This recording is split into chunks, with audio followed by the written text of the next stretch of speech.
a young genius who completed his ACCA exams at the age of 19. And if you know anything about the ACCA, you know it's not a walk in the park. Don't. That's right. It is not a walk in the park. He also became the youngest Jamaican and the youngest globally to attain the prestigious Social Jane Award. And if that's not enough, he is serving in a managerial role at the age of 23. People, let me told you something. Who no need to come on to the live right now? We are live on Facebook. We are live on YouTube. Of course, I'm talking about Paul Hyman. Man, hey, no, son. Paul, yeah, go on with yourself, man. I'm overwhelmed. Yeah. Wow. You're doing such a great job. All right. So, how are you doing at this time? How are you managing with COVID? The coronavirus, very critical point in our history as humans, and we have seen a lot of chaos happening. And the important thing is that we have to identify where our peace is. And a lot of persons are thrown out off balance, and there seems to be no structure for some individuals. Financially they are crashed, and emotionally a lot of homes are wrecked. And we have to identify at the end of the day where our peace should come from. I have my source of peace, and throughout the crisis, it's important to also, while you have peace, support others in whatever way you can, because we can't be selfish as human beings. We've come here, and we're purpose to share. We're purpose to build one another. We're purpose to uplift and share love. Beautiful. You're a brilliant young man. Tell us, what was it like growing up for you as a child? And did you ever think you would be in this position that you're in right now? The growth as a child, it was what Jamaicans would refer to as somewhat sheltered. Under the impression, I believe my parents had a vision. Every parent has a vision for their child, and they create an environment for them that they believe will be instrumental in them reaching a point that they will be proud of them. Growing up and associating myself with my belief system and believing that God is above and beyond and able to do exceeding and abundantly above all that we could ever possibly imagine, Amen. right?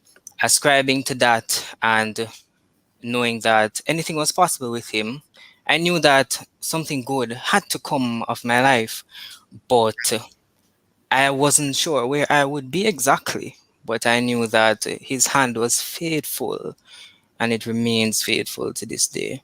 Beautiful. Which high school and university I did you? went to the Calabar High School. Yes. Yes, where I spent 5 years of my life, 5 powerful years of my life, 5 years of development, 5 years of acceleration, 5 years of finding new things out about myself, 5 years of nurturing, meeting, very investing people, notably the teachers, meeting very supportive friends that would afterwards, after the high school journey, been instrumental in supporting me and helping me to be where I am today. Beautiful. I'm a Calabar fan, you know. I mean, I always say, I go to Calabar. It's champs time and all of those. Yes, Calabar to the world, rubber lock, green and black. So I'm happy that you are from Calabar. Awesome. Glad you're on board. Yes, So, subsequent to Calabar, I transitioned to the Global Accountancy Institute, yeah. where I pursued the ACCA qualification. This is a qualification out of the United Kingdom. It is globally accredited, and it is heavily based on international financial reporting standards. Yes, So you're the mathematician. I could say that. You love maths. I do. I did a fair job at math, and yeah, it contributed to the performance on this end.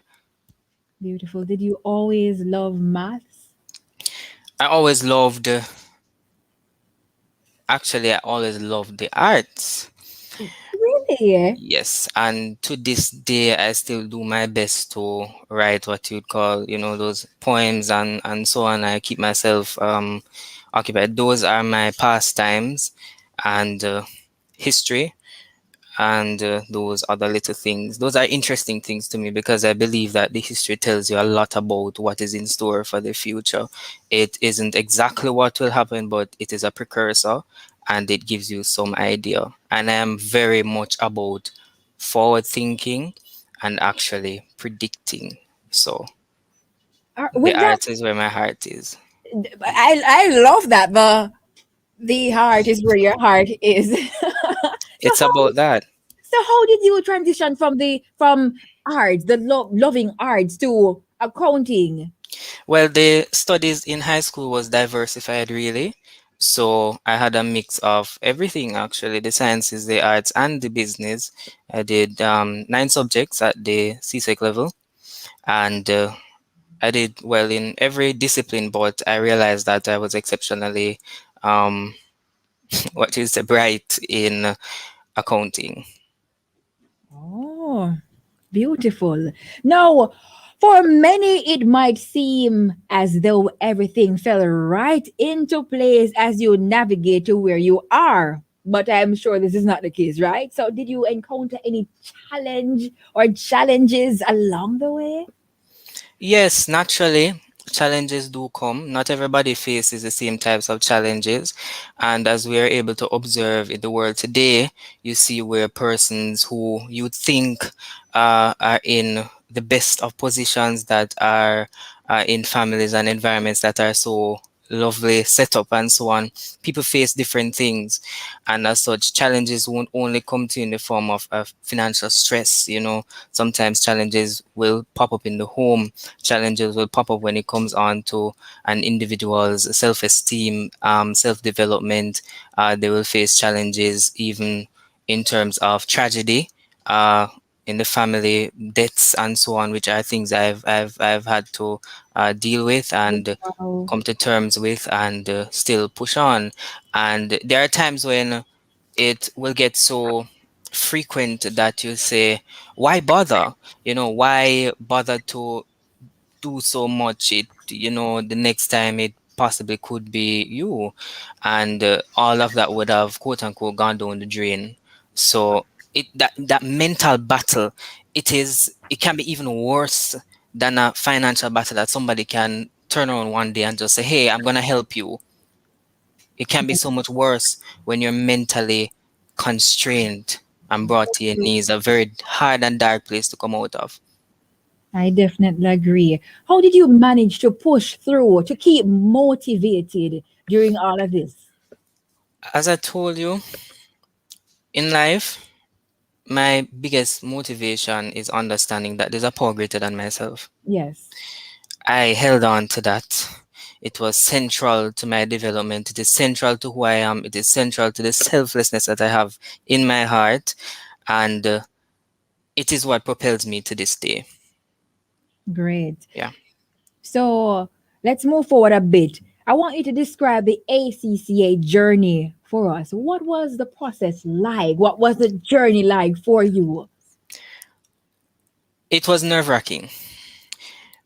When I initially accepted the the proposal for me to actually take that journey, Yes. I was filled with courage, but I don't know where it came from because based on the reviews and things that I've heard about the qualification, how um, staunchly difficult it can be and dragged out, a person's taking in excess of even 10 years to complete and so on. Wow. It will send fear and shockwaves to your system. But I had a mentor that ensured that I understood that you can do it and that man is empowered by God if he allows himself to be. And that crash into my faith, supplemented with the mentorship that I received from Dr. Glenn Brown, who is the president and CEO of Global Accountancy Institute. What I realized is that learning is propelled by inspiration and the investment of soft knowledge. And soft knowledge is that motivating, seed planting aspect of mentally developing an individual to be able to tackle challenges. And that's what I had supporting me throughout my ACCA journey. Persons falling by the wayside, the cohort dwindled down to from 20 to 15, then 10, then 3 persons. Yes. And you, when the cohort ended, you're the only one that finishes. So Wow. it's rough, it's challenging. You help persons along the way because you want to pull everybody with you, but persons falling by the wayside due to Yeah. different circumstances. And then you also see where persons they don't believe in themselves, and it's hard to get them to understand that, no, look, you can do it too, and you can't pull up everybody. You Yes. can't do it. You can try, but you can't pull up everybody. So you'll always have that hard to try and pull up everybody. It was sleepless nights. There are times upon reaching the exam center, I can tell you, I feel as if I'm leaving my body because of yes, because of how fatigued I was. Gosh. When you have exams in front of you, thank God it wasn't paper based, it was more system. The mock exams that would be designed by the school to prepare me for the exams. You would have You start off with 100 question diet, then move to 200, then you move to 400, and then yeah, What? and then when you go off on Christmas break, there are 3 papers because we try to tackle 2 to 3 courses before each sitting, so that I move according to the pace that I was projected to move, or else I wouldn't have finished in the timeline that I did. I took 2 years to complete the 14 papers, and Ew. That's incredible. when you go off on a Christmas break with 1,000 questions per course, 1,000 per course? How yes, many courses were you doing? courses at a time, 2 to 3. So it depended on the complexity of the courses. So when you started at like the diploma level, you would tackle the 3 diploma papers all at once, get them out of the way. That's where you had a lot of work done, groundwork, and a lot of the work from there, the knowledge gained from the foundation level. You can't swat because you will be dead when you Yes. reach the final level, because it will be calling on all of that you attempted to swat, Yeah. and you're supposed to bring forward your response in an analytical manner. So swatting is a trap for you when it Imagine comes on to that. 1,000 questions no, sir. For what? That's a lot. No. When did you realize or know for a fact that, the accounting my thing there, though? When did you know for a fact that that was the case? When my performance in the exams continuously picked up reflection of great ability. The grades were of quality, and I realized that I was able to communicate and disseminate information and teach others, and it felt so natural, to Yeah. the extent that I was so pushed ahead to learn different things. I also wanted to be able to uniquely build models out of what I was learning through the use of IT to help with that, and also to see how it ties back with everyday life, how it could actually supplement my daily life, and ultimately transitioning into the work world. You saw where you were doing exceptionally well, the reviews were great, managers were intensely invested in your development and growth, respected your ability to reason and to interpret and apply critical thinking to situations that would come up that the average person would be flustered and would come to senior management to say, hey, I need you to take this over because I don't know what to do. I always had a perspective, always had an opinion. Not everybody respected the fact that I was opinionated, but hey, the persons that understood that it is just the zealousness for demonstrating that I could do it that propelled me to do what I did. Beautiful. If I had my hat, I would say hats off to you. But I still can't say hats off. I would take it off, But hats off to you because no, So you are the youngest Jamaican and youngest globally to attain the prestigious Sushil Jain Award. How do you feel about that? Well, I feel it's good. It is good. It's a good thing. I feel good about it. In life, I've learned to you can't be so humble that you can't accept the fact that hey, I've done a good thing. I've achieved something great. There's nothing wrong with saying that hey, I did it and I did great. So I feel quite happy about that. The award is up in my room on the wall. I look Yes. at it every day when I go home. So it's something that I reflect on, that I can be grateful to God for, because when I look at it, I remember the journey. I remember where I'm coming from, and I remember what I went through to get there. How do you remain humble amidst the success? you know the systems of this world, we become filtered into them by virtue of our learning and development, and then we transition and we become functional parts of a system. And we must fundamentally understand that yes, we have roles and responsibilities in organizations, in institutions, and so on, but at the end of the day, what makes us who we are is our human traits, who we are, how we assist others, how we interact and uplift and contribute to the next generation behind us. It is not about us, it's not about your position. You can't be attached to things that were just brought into creation by man. You have to develop your own identity. So humility comes from the fact that, hey, I'm a created individual, created by God, and I have to understand that I am here to serve Him in His own purpose that He has ordained for me to walk in. I may not know it in totality, right? Persons might not perceive me as totally perfect, but we're all on a learning curve journey, and we must appreciate the journey as we go along. So, what Wow. keeps me humble is acknowledging the fact that I am a work in progress. Yes. Number two, God is in control of everything. No power was derived from man. Every power that exists is originally from God. God, yes. We don't have any power. Anything that we think we have, it is fabricated. Beautifully said. And you sound so mature. You're 23, but you sound so mature, Paul Hyman.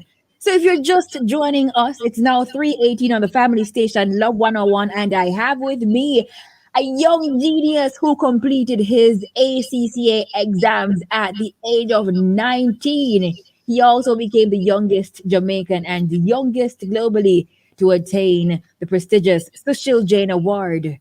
Boy, oh Lord, and he's now in a managerial role at the age of 23. No, sir. So let's talk to the people about the biggest influencers in your life. I know you would have mentioned some persons that your teacher in Calabar. Yes, so you have teachers that would have fundamentally contributed to who I am, Yes. and we talk about Jennifer Jarrett, a guidance counselor, very thought provoking, and brings out the better in you. Going to high school, as I told you, you'll be finding yourself a lot, and she was very instrumental in that process. The teachers that, apart from her, that would impact you, believe in you, and support your development. Moving on from there, my mentor, Dr. Glenn Brown, inspired me to, you know, build some of the biggest building blocks of my life that I would have ever had. My parents are very instrumental. They set the foundation. Couldn't have done it without them at any point in time. And yeah, Beautiful. So I want you to talk to us about serving in a managerial position. What's the feeling like? 23 to not hey. the environment that I initially came from before I transitioned, because before I transitioned into this managerial position, I was at the KPMG Chartered Accountants. Yes. I left in the capacity of a senior auditor. While I was there, I was pushed immensely by the management team there. and it was a quick learning experience for me, and being put into the field out there in the work. And one of the things that one of my performance managers said to me, Damian Reed, at the time, was that, I recognize that you create things, and I am not going to micromanage you. I'm going to allow you to steer the ship, right? So he would just allow me to demonstrate the fact that, hey, I can do it, and I can steer the ship without little or no intervention from him as a manager. And he could look at me and say that even if he wasn't 100% sure of what he was saying, what you say to persons can trigger and open things in their spirit that brings impartation and inspires them to be superhuman. So that was important for me.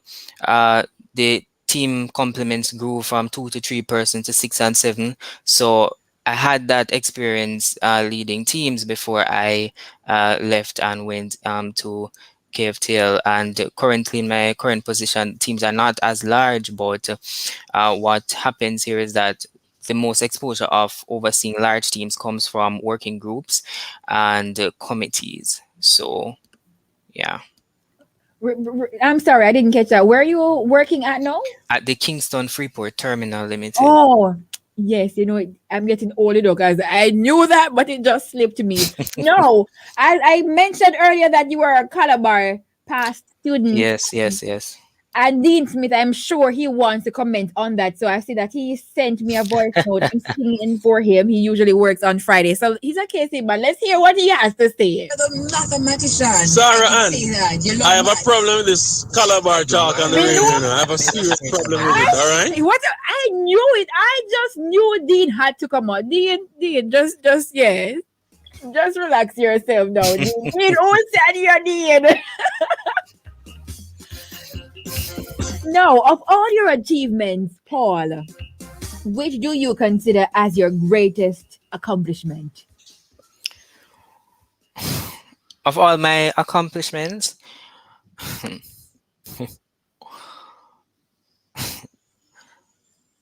it's not any of the things that you'd possibly pinpoint as things that the common person would highlight. I think some of my greatest achievements is submitting to God. Yeah. That's it for me. Because it all began there, and no, there's nothing else I can zero in back to at the end of the day as a source of my development. It it goes right back to God. For me, it sounds cliche to people, but that's it for me. That is it for me. That is one of my greatest accomplishments. There's no life without him, without his mercy. What in the absence of his mercy? Hey, what you couldn't be talking about me today. I wouldn't be here today. You wouldn't be here asking me these questions. So it really fundamentally goes back to that. Oh, Nadine Blair has Nadine. Hi, Nadine. You can see. Wait. Paul. Yes, there. Well, we as he would say, we all came from the light. So yeah, I came from the light. She's in awe. Yeah. View. Thumbs up. Yeah. Love you too. So you're also a part-time lecturer? Yeah, I No, Paul. You too good. I instrumentally was enrolled at a institution offering lecturing services for approximately 1 year and 6 months. Currently, I have branched off and have been doing that on my own. And ideally, that worked out better for me because I now offer audit and advisory consultancy to a local audit firm as a senior manager in audit. So that also is supplemented by other project management activities that may come up from time to time, in addition to training portfolio responsibilities. So it really is a lot, but I am doing my best to ensure that everything at the end of the day aligns back with the ultimate goal, which is to find peace.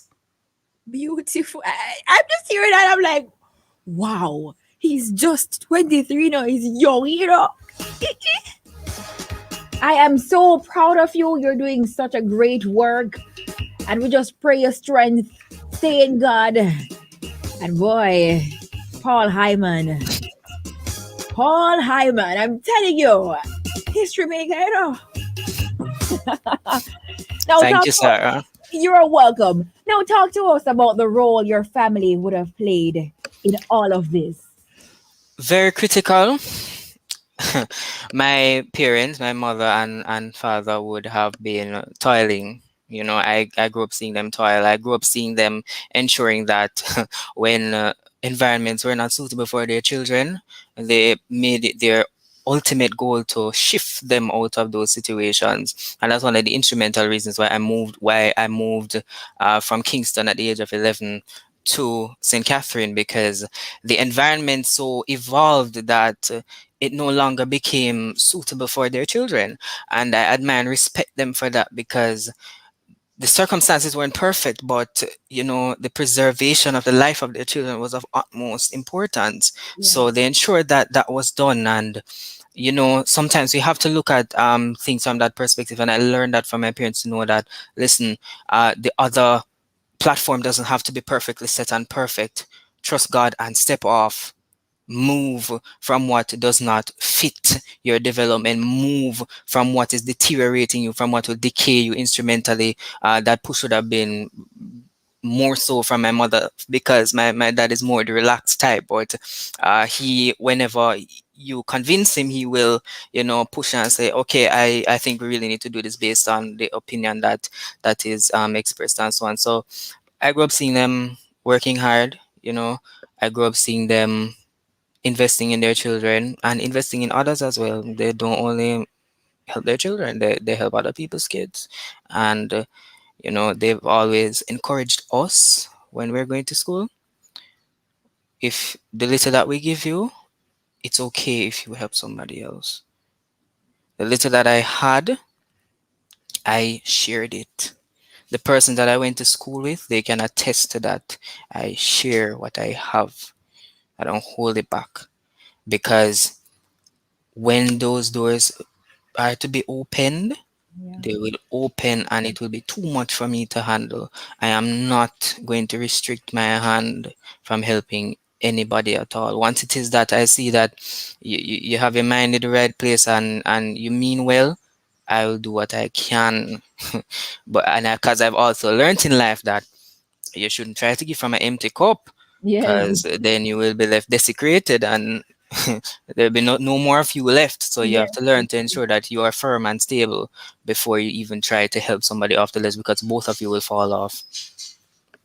Now, with all of these things that you have done, and you've been doing, and you're about to do more things, how do you find time for fun? And what do you do for fun?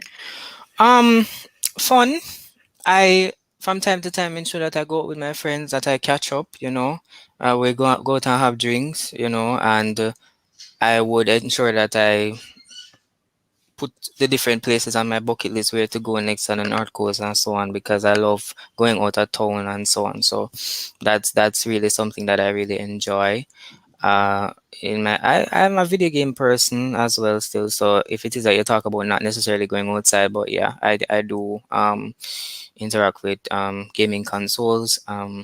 I also, as you say, fun. Fun is relative, because you see, knowledge for me is fun, especially when it's outside of regular work. As I mentioned to you, the history, research, ancient knowledge, and so on and so forth. It is important to me. So, and I write poetry. I also, yeah.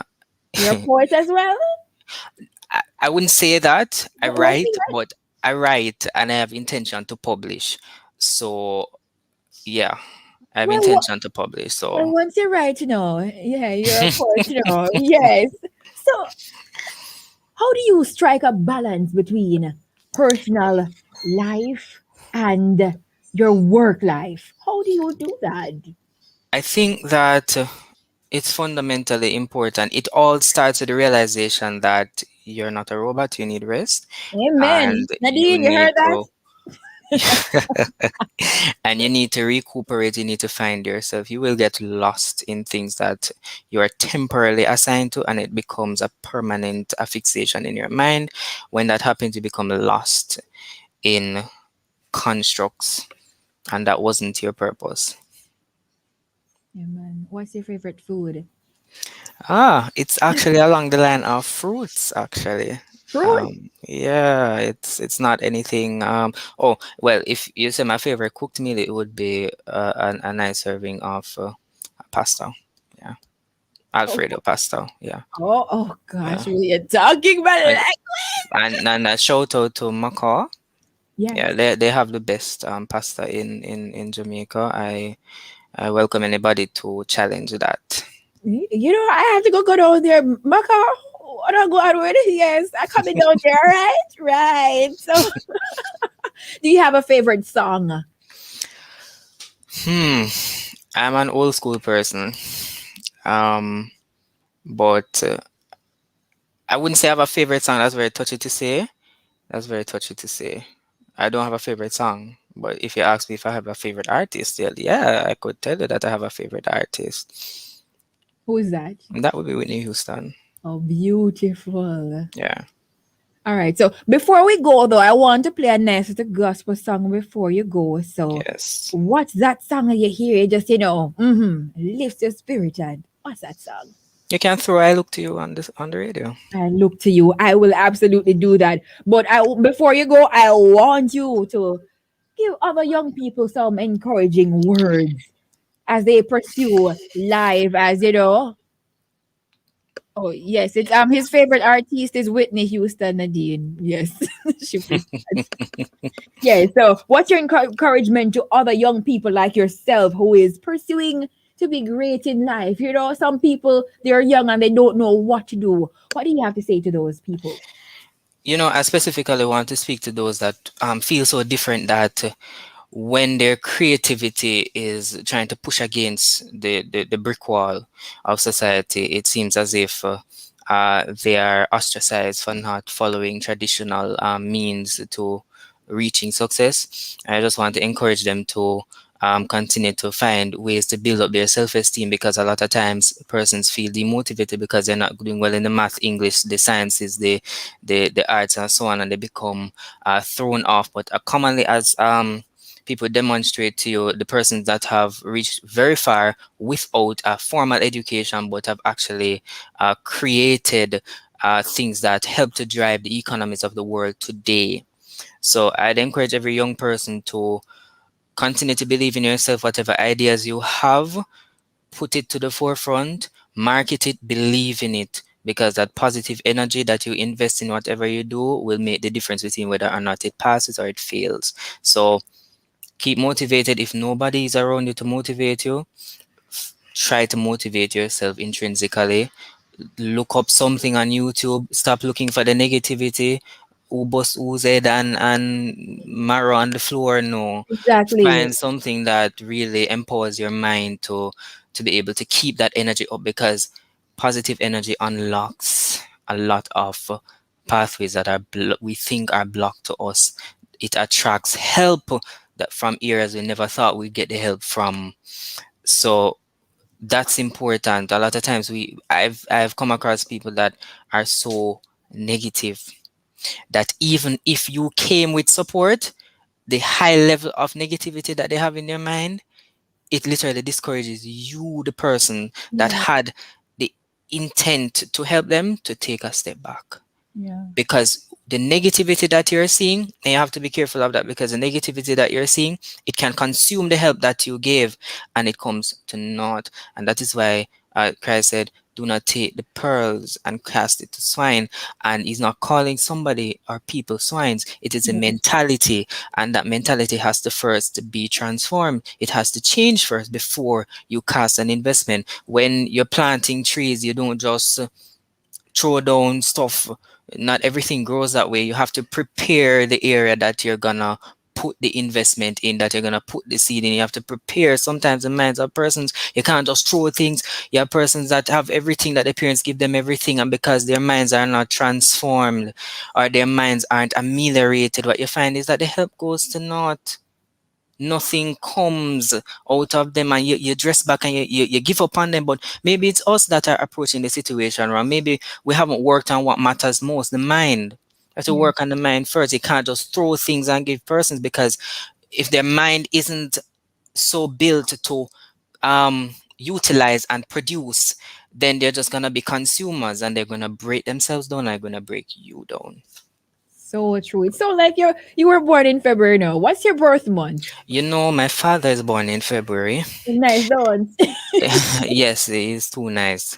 And then I am born in October. Oh, you're born in October. Well, close to February. Close enough, the 18th of October.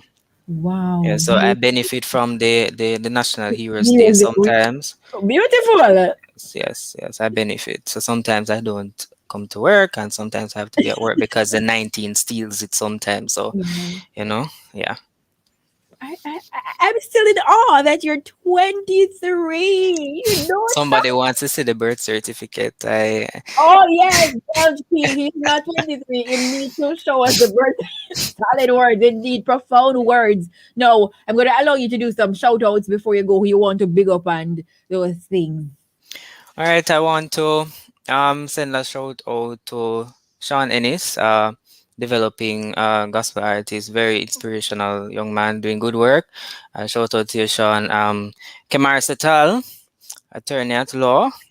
That's my old schoolmate, doing extremely well right now, and I just want to congratulate him on air for his achievements, as recently completed his bar exams.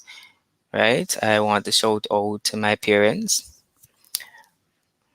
and the rest of my extended family, and my mentor, Dr. Glenn Brown. I want to shout out to my co-workers, Alexia Thomas Mills, financial controller here, and my boss, Brandon Lee, CFO, and the rest of the finance team. And who else would I want to shout out to?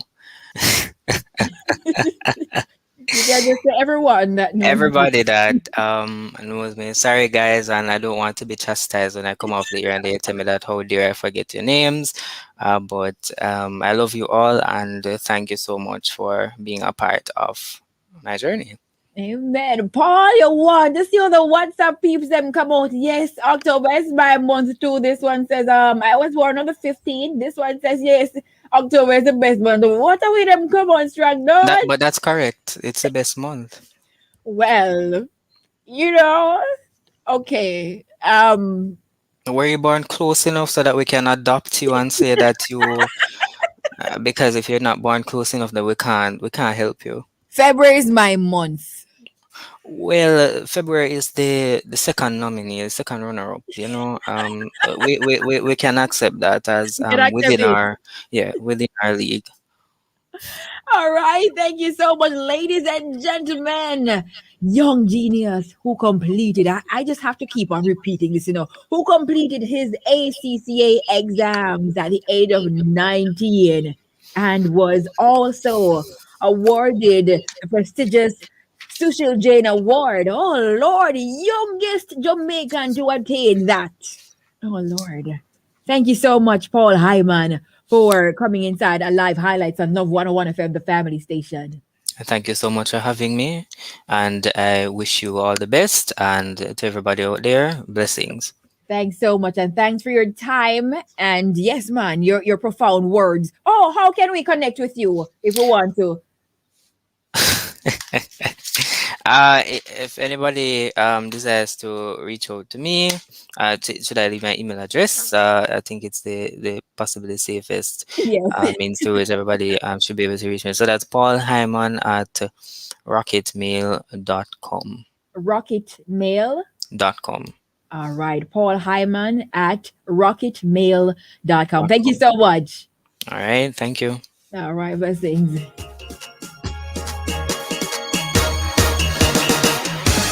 Hey, this is Love 101. the family station. It is